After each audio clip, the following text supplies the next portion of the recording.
आप संस्कृत विद्यालय में पढ़ते हैं? यहाँ पे नहीं पढ़ते नहीं है, हम लोग आए हैं बाहर से। बाहर से आए थे, रुकने के लिए आए होंगे यहाँ पे। हाँ। अच्छा अच्छा, तो बाहर से आए हैं ये लोग। कहाँ से? अल्मोड़ा से आए। अल्मोड़ा, कुमाऊं से? हाँ। अच्छा ठीक ठीक ठीक, हम लोग भी कुमाऊनी है, हम लोग भी पांडे हैं। पुल्लम का पेड़, ये देखिए गिरे हुए भी हैं पुल्लम।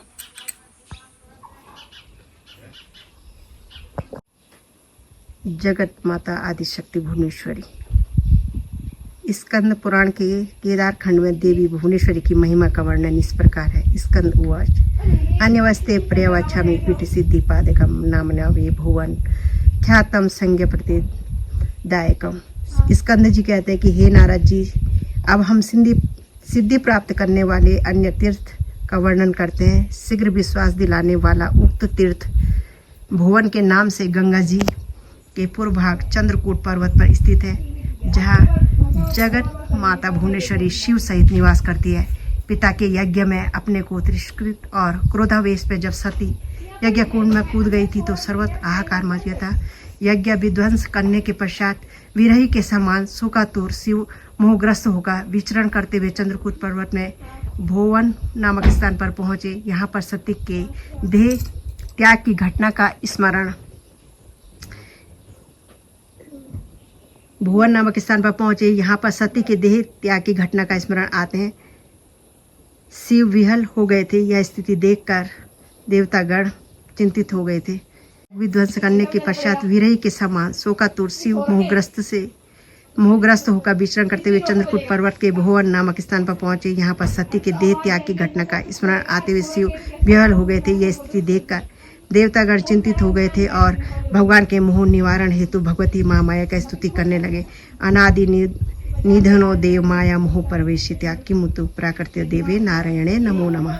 देवताओं की प्रार्थना से देवी ने प्रसन्न होकर अपना स्वरूप प्रकट किया और तत्क्षण आकाशवाणी हुई कि सती पुनः जन्म धारण कर देव महादेव का अवश्य वरण करेगी। इस प्रकार जगदम्बा के दर्शनों से भगवान शिव का मोह दूर हो गया और पूर्व की भांति स्वस्थ हो गए। मोह ताज्य भगवान स्वस्थ चेव बहुत तक्षणाम। तभी से यह सिद्धपीठ भक्तों के मनोकामना सिद्धि के लिए प्रसिद्ध हो गया। शुद्ध मन और निष्ठा से की गई पूजा से श्री भुवनेश्वरी माँ प्रसन्न होकर भक्तों की मनोकामना पूर्ण करती है। तो बोलो भुवनेश्वरी माता की जय।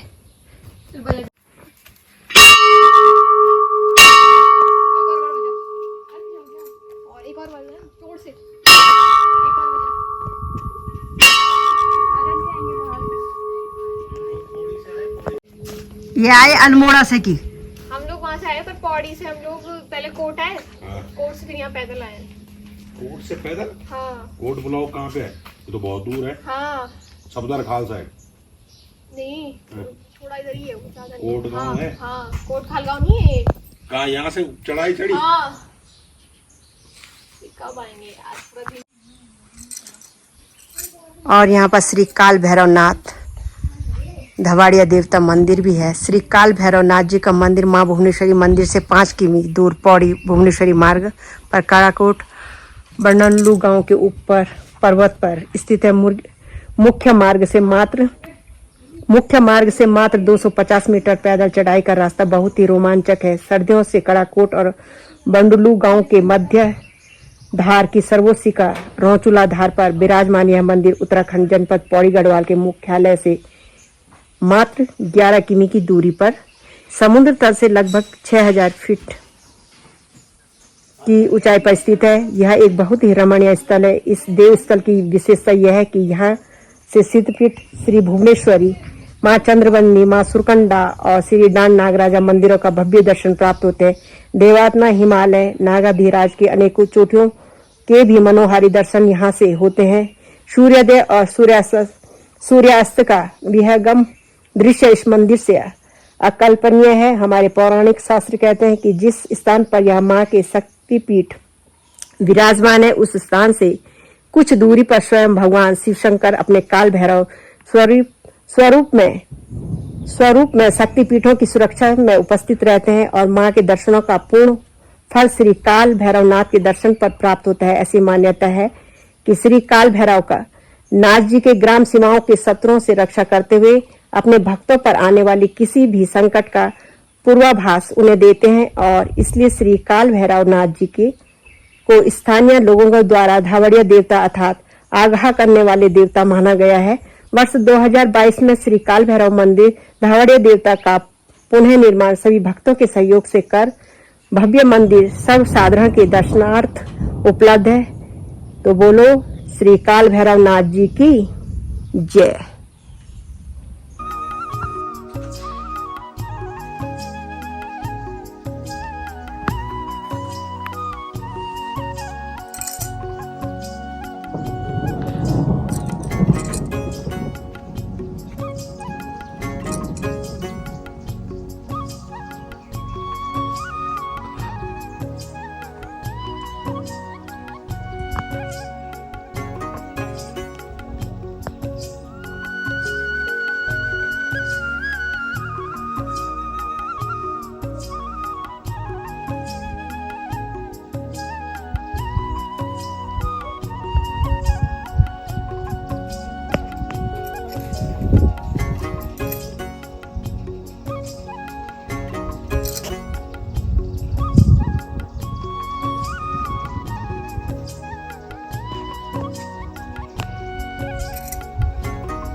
गाइस अब दर्शन तो हमने कर लिए हैं माँ भुवनेश्वरी के, तो आप लोगों को भी मैंने दर्शन करा दिए हैं। तो जो ये मंदिर का जो भुवनेश्वरी माँ का जो इतिहास है वो मैं आपके सामने शेयर कर रही हूँ। आई होप आप लोगों को जरूर पसंद आएगा। तो आप लोग दर्शन के लिए जरूर यहाँ पर आएंगे हमारे वीडियो के माध्यम से।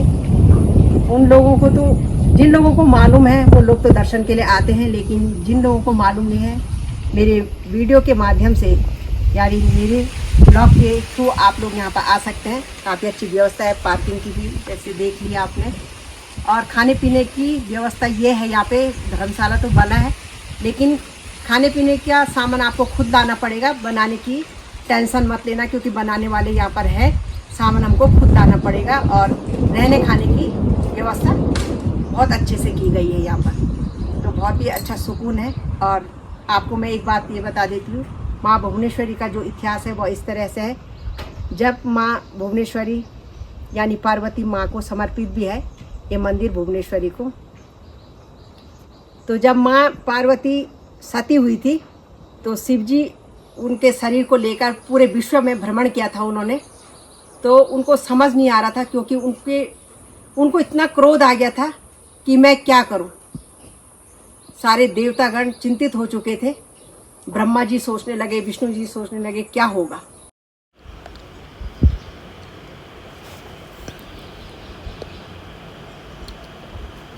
शिव का क्रोधित रूप को देखकर विष्णु जी ने अपने चक्र से मां सती के शरीर पर प्रहार किया और जितने भी उनके शरीर के टुकड़े हुए और जहां जहां गिरे वहां शक्तिपीठ कहे जाने लगे।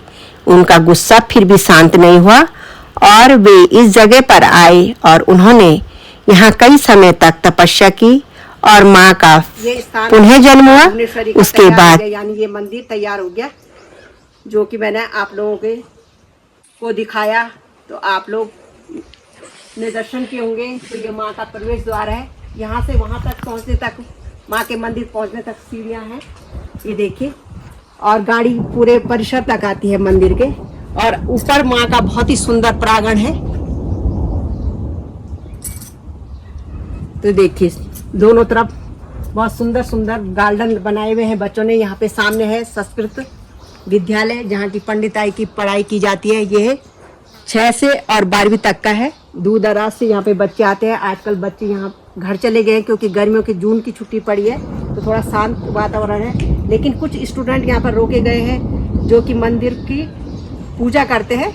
उनकी शिफ्ट वाइज वहाँ पे ड्यूटी होती है और व्यवस्था पर एक यहाँ पर समिति द्वारा एक रखे गए हैं, वह यहाँ मंदिर की व्यवस्था करते हैं। तो हमको काफ़ी अच्छा लगा। यहाँ पे खूब सुंदर जगह है। देखिए आप लोग मन को आकर्षित करने वाली, यानी अपनी ओर खिंचाव करती है। और कितनी शुद्ध हवा है यहाँ पर, और मौसम देखिए काफी गजब का है, बहुत प्यारा जंगल है। और यहाँ पर सीता मैया का मंदिर भी है। तो बच्चों की टाइमिंग है खाने पीने, खेलने और ध्यान की, पूजा की, जो कि यहाँ पर हमको बताई गई थी, वो मैं आप लोगों से शेयर कर रही हूँ। आई होप आप लोगों को पसंद आई होगी। पसंद आए तो वीडियो को लाइक कीजिए, शेयर कीजिए, कमेंट कीजिए, और एक बार फिर से बोले जय माता की। तो बोलो भुवनेश्वरी माता की जय, बोलो भोले शंकर महादेव की जय, बोलो सीता मैया की जय।